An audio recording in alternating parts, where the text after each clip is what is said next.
في بنات كتير قوي قاعدة في علاقة ولا هي متجوزة ولا سايبة، متعلقة بين أمل وخوف، وسؤال واحد بيصحيها كل يوم: هو ناوي بجد يتجوزني ولا أنا بس فاكرة كده؟ النهاردة الحلقة دي مش علشان تخليه يتجوزك ولا تمشيه على مزاجك، دي حلقة علشان تحمي قلبك ونفسيتك وتفهمي انت واقفة فين من غير ما تفضلي مستنية سنين. في شوية علامات بتدل هو فعلا بيلعب بيكي ولا لأ.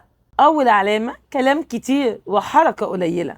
خلينا نكون صريحين مع بعض، اللي بيضحك عليكي بيعرف يتكلم حلو، وإنما يناوي بجد بيتصرف. اسألي نفسك، قالك هتجوزك كم مرة وفي المقابل عمل إيه؟ هل في خطوة واحدة رسمية حصلت؟ لو كل بينكم استني شوية مش دلوقتي، الدنيا مش مستقرة، ده اسمه تعليق عاطفي، يعني هو مطمن إنك موجودة ومش مستعجل على قرار.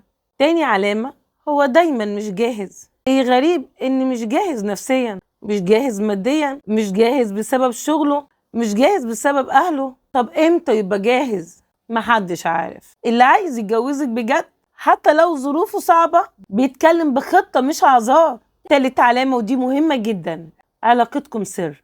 خلي بالك قوي من النقطة دي. أهله بيعرفوا ولا لأ؟ حد من دايرته قريبة يعرف ولا انتي وحدك؟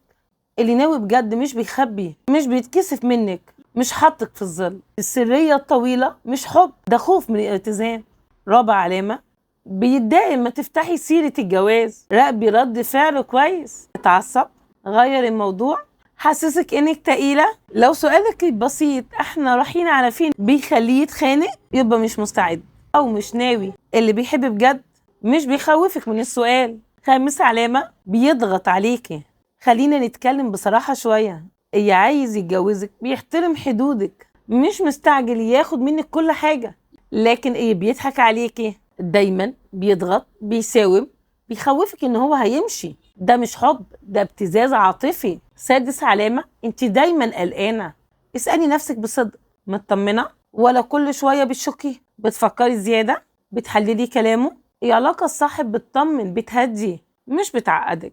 احساس ان في توتر دايما، دي رسالة من جواكي بتقولي خلي بالك. سابع علامة، خططه عمرها ما فيها انتي. خدي بالك، بيتكلم على مستقبله لوحده ولا دايما بيقول انا مش احنا؟ اللي شايفك زوجة بيشوفك في الصورة مش على الهامش. طب يا دكتور، ليه بنات كتير بتكمل رغم كل العلامات اللي هي شافتها دي؟ عشان خايفة تبدأ من جديد، تعبت واتعلقت وفاكرة انه الحب هيصلح كل حاجة. تقول فعلها اناني، مش مهم، بخيل، لا لا لا، ده اكيد الدنيا ضيقة معاه، بيعملني وحش، اكيد مضغوط النهاردة. بس الحقيقة اي حب بدون التزام وشخصية بنحبها ما الا وجع. الخلاصة، اسمعيها كويس وحاولي كمان تعيديها لو انت عايزة. اللي عايزك بجد مش هيحتار فيكي، مش هيعلقك، مش هيحتاج يثبتلك كل شوية، لان ببساطة هيبان عليه. رسالة أخيرة، انت مش مشروع انتظار ولا مرحلة في حياة حد. اللي يشوف قيمتك هياخد الخطوة أكيد. اكتبيلي في الكومنتات ايه أكتر حاجة حسيتيها قبل كده، وايه أكتر سؤال محيرك في علاقتك. وبس كده، كان معاكم دكتورة أمل دانيال، دكتوراه في الصحة النفسية. لو عجبك الفيديو اعملي لايك واعملي اشتراك، ولو استفدت منه شاركيه مع أصحابك. سلام.